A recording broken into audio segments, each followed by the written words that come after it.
There is a new detail about The Chosen Season 6 that confirms Judas's betrayal isn't just about the 30 pieces of silver. We might already know what is going to happen next because the show has spent 3 seasons building a version of Judas who thinks he is smarter than the other disciples. But there is one problem involving his secret meetings with the Sanhedrin and a massive misunderstanding of Jesus' power that changes everything. This one detail points to a psychological collapse, and it means the most hated character in history is about to be portrayed in a way that shifts the entire tone of the series. You are watching Screen Explain.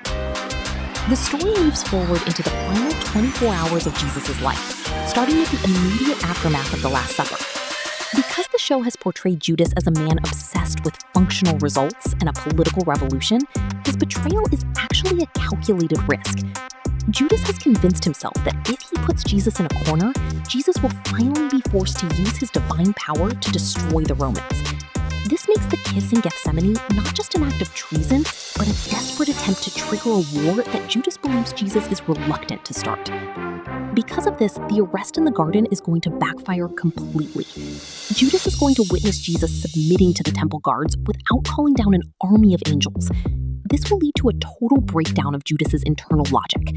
When he sees the Sanhedrin convicting Jesus of blasphemy, he is going to realize that his plan didn't save the movement, it destroyed it. Because he cannot live with the fact that he was wrong about the Messiah's nature, he is going to attempt to return the money, which removes his last connection to his former life.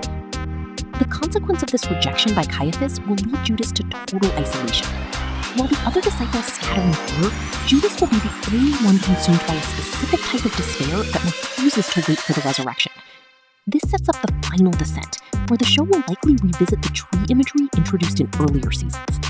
Because the season finale is moving to a standalone theatrical release in spring 2027, the stakes for this character arc are being elevated to a cinematic scale. This shifts the core question of season 6.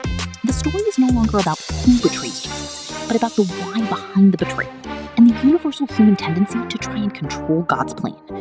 A more likely outcome for the finale is that Judas's death will be used as a mirror to Peter's denial, showing 2 different ways a follower can fail. Was Judas a villain by choice, or was he just a man who tried to play God with a plan he didn't understand?